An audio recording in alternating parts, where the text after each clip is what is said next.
Bismillahirrahmanirrahim. Assalamualaikum warahmatullahi wabarakatuh. Perkenalkan, saya Rohemi dengan NIM 2031238. Semester 5 D, Prodi Pendidikan Agama Islam, Fakultas Tarbiyah Institut Ilmu Al-Quran Jakarta. Dan video ini yaitu guna untuk memenuhi tugas UTS pada mata kuliah evaluasi pembelajaran dengan dosen pengampu yaitu Ibu Alfun Husnia SPSI MSI. Pembahasan yang akan saya bahas yaitu tentang PBK. PBK yaitu penilaian berbasis kelas. Baik, di sini kita perlu ketahui dulu PBK itu merupakan bagian dari salah satu KBK yaitu kurikulum berbasis kompetensi.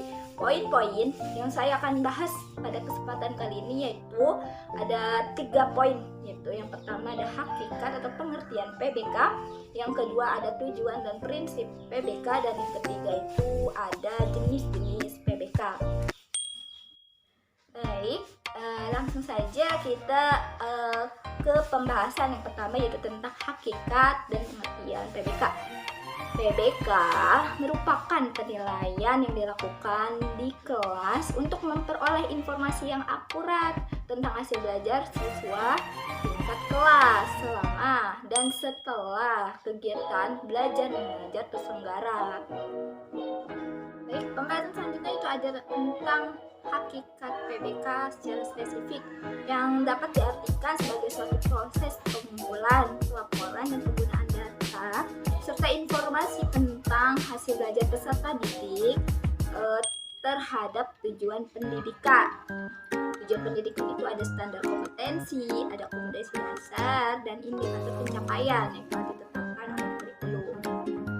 Baik, pembahasan selanjutnya itu ada implementasi PBK. Terdapat 4 unsur sebagai berikut, yaitu ada penilaian prestasi belajar, ada penilaian kinerja, ada penilaian alternatif, ada penilaian autentik, dan ada penilaian portofolio. Baik, pembahasan selanjutnya yaitu ada tujuan umum PBK. Terbagi 2, ada penghargaan dan ada perbaikan. Penghargaan itu ada pencapaian hasil belajar peserta didik.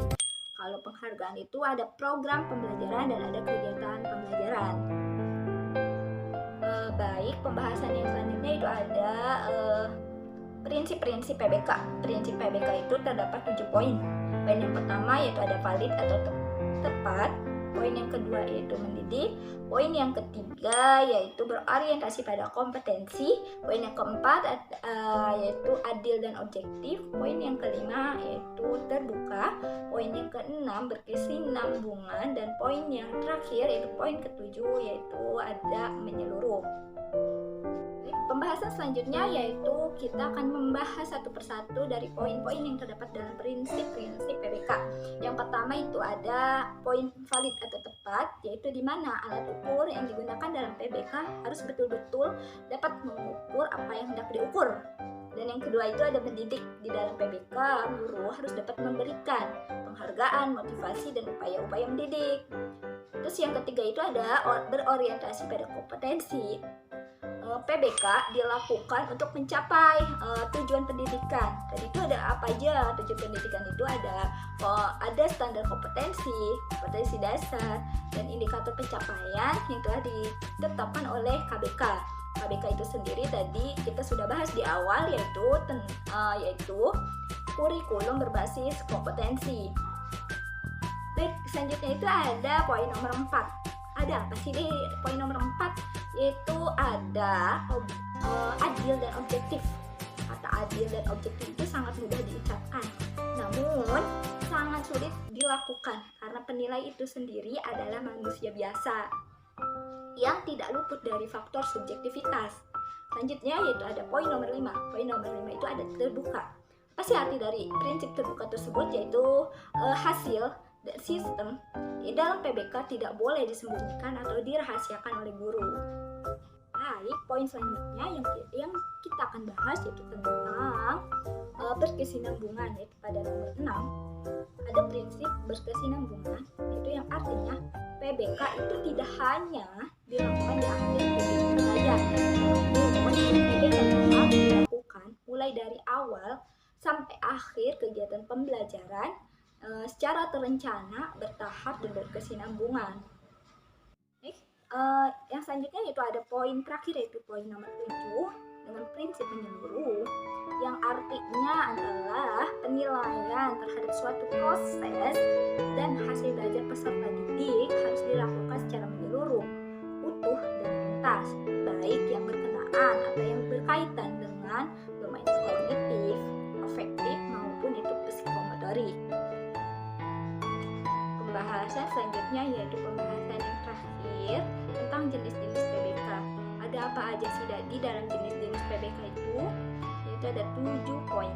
Poin yang pertama ada tes tulis, yang kedua ada tes perbuatan, yang ketiga ada pemberian tugas, yang keempat itu ada penilaian proyek, yang kelima ada penilaian produk, yang keenam ada penilaian sikap, dan yang terakhir itu ada penilaian portofolio. Alhamdulillahirrabbilalamin. Pembahasan yang kita bahas pada kesempatan kali ini saya sudah bahas semuanya, dari mulai hakikat atau pengertian, penilaian berbasis kelas, ada prinsip dan tujuan penilaian berbasis kelas, dan ada jenis-jenis penilaian berbasis kelas. Satu persatu sudah saya bahas. Mungkin cukup dari saya. Semoga bermanfaat, dan kurang lebihnya mohon maaf. Wabillahi taufiq wal hidayah. Wassalamualaikum warahmatullahi wabarakatuh.